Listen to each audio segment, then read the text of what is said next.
ell sempre em demana fotos per fer algun treball sobre la foto. Per exemple, d'una foto meua va fer una escultura en positiu i en negatiu.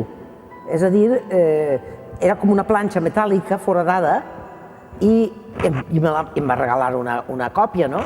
I em vaig quedar molt impressionada. I després sí que sé que m'ha anat demanant fotos. I jo dic, pues que no en tinc, no? I quan vaig a casa d'ell, vinc a fer-me fotos. I aleshores sé que estava treballant en aquest tema, que ell posa unes textures a sobre i dona algun toc en cada foto i li dona una vida especial, una interpretació especial. Estic molt afalagada. I com et va mostrar aquesta obra dels personatges? No ho sabia. Jo vinc a veure l'exposició del Toni Miró i faig... Quan entro en aquesta sala, perquè clar, imagina't, aquí n'hi ha 3, 3, 6, 7, 14 i 14, 28. Som moltíssima gent, no? I cadascun el seu tractament i la seva cosa i el seu significat. I és molt impactant. I després les burques, no? És una sala molt impactant. Hi ha més alcoians a la sala? Hi ha uns quants alcoians, sí, perquè hi ha l'Ovidi Montllor, hi ha el Joan Valls, estic jo mateixa, com a mínim nosaltres 3. Des de quan coneixes el Toni? És que això és molt difícil de dir, perquè jo diria que de tota la vida, de sempre.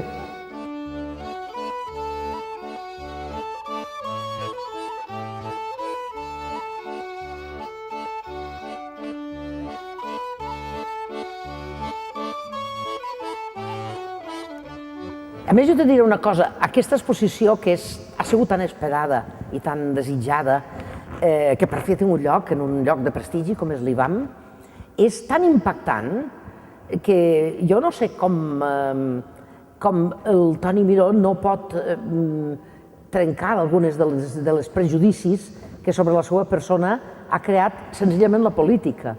Al ser un home molt radical, de pensament molt radical, li ha tancat moltes portes. Però clar, veient l'obra dius, és que és impossible de silenciar. Jo diria que el Toni Miró té els dos elements que fan possible que existisca l'art. I els dos elements és l'humor i el dolor. Una obra que és eixuta, sense gens de sentit de l'humor, és menys artística.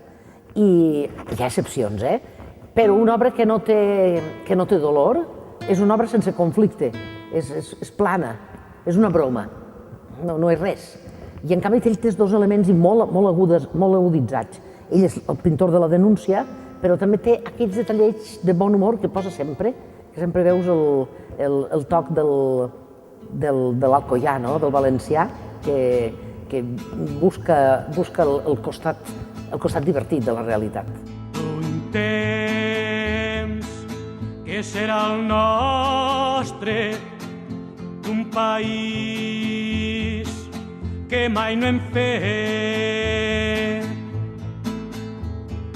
Cante les esperances i plore la poca fe.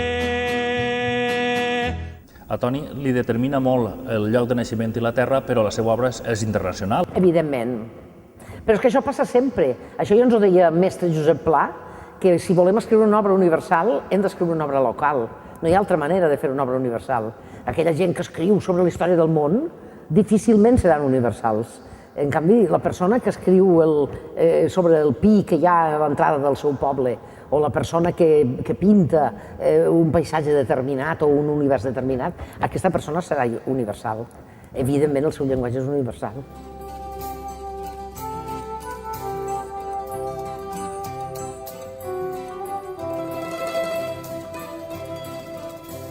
Aquella nit d'estiu a casa del poeta no l'oblidaré mai per molt que visqui jo. Parlant d'escriure, tu has prologat molts llibres d'ells, has escrit diversos articles sobre ells, moltíssims, i en què et quedes? En quin moment en quedes? És molt difícil, ja ho sé. És difícil, però jo te diré una cosa, que jo no soc poeta, ho intente, però no soc poeta.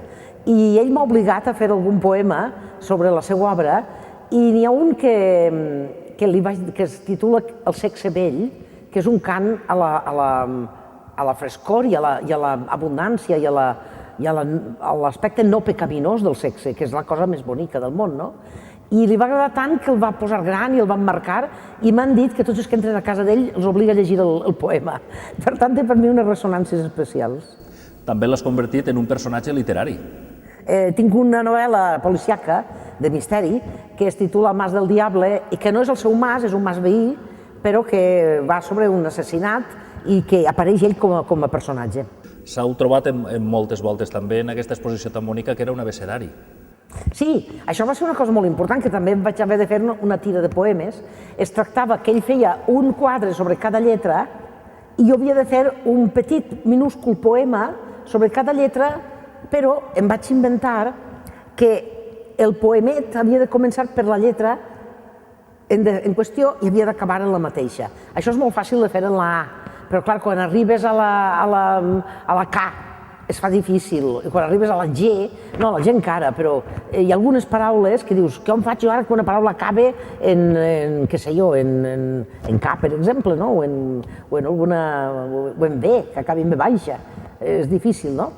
I mira, em vaig ingeniar. I l'exposició té una certa gràcia.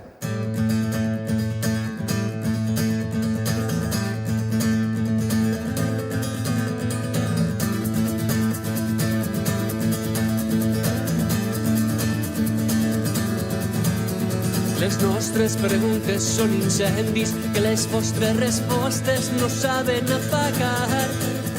I encara feu cara de sorpresa quan un cor inflamable desborda el seu batec. No coneixeu el foc que crema com un cor al cos.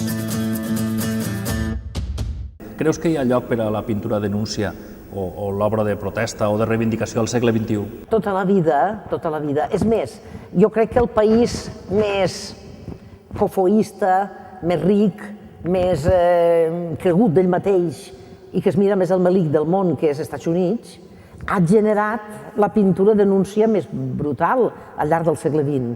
Com si tinguérem mala consciència d'un excés de diners, no? I ha generat un tipus de pintura i un tipus de literatura molt frapant. I, en canvi, en països potser molt més pobres, molt més miserables, fan més paisatgeig innocus, no?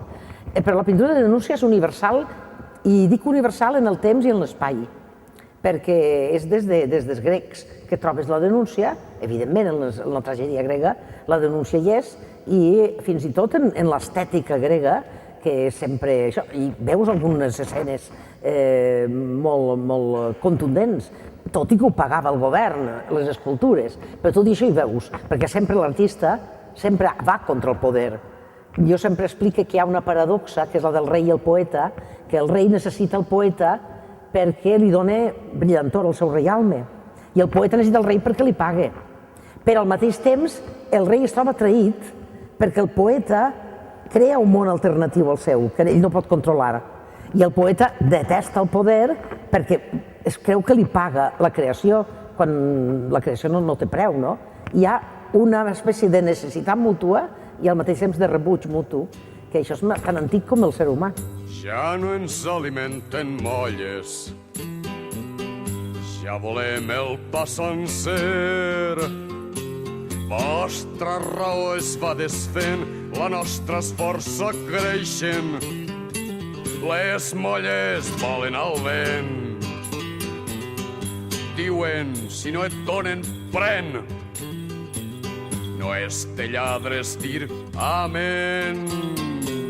Quan la suor del que fem no l'aixuga el que rebem, mullant d'or el qui ens la pren. Escriure com pintar continua sent una necessitat? És una necessitat, és una malaltia. És una malaltia. És a dir, jo sense escriure estic molt incòmoda. Tinc malsons, em trobo incòmoda, com si... I és com un virus al qual has d'atendre per força. Això ho explicava també Mestre Pla, i deia que estic condemnat a escriure cada dia, perquè si no, no puc viure. No es referia al menjar, es referia a que no es pot viure, no es pot respirar. I això els pintors ho saben perfectament, que si no pinten no viuen. és una manera de viure especial. Si arribeu en la vida més lluny d'on pugui arribar, moriré molt gelós del que m'hagueu avançat, que no em sabré resignar a no ser el millor vianant, l'atleta més fornit i el més frondós amant. I no em vulgueu consolar, només digueu-me si de cas tot allò que hàgiu vist i jo no podré mirar la fondària dels rius que els meus peus no mullaran, la fragància del cos que no podré estimar. Insistir en que l'obra del Toni Miró és una de les obres més importants que hi ha en l'Europa contemporània i per tant que l'hauríem de veure i visitar i conèixer i contemplar i interpretar i acostar-nos a ell i en tota la càrrega aquesta de denúncia que té i també la càrrega d'humor, que són les dues coses brutals de la seva obra.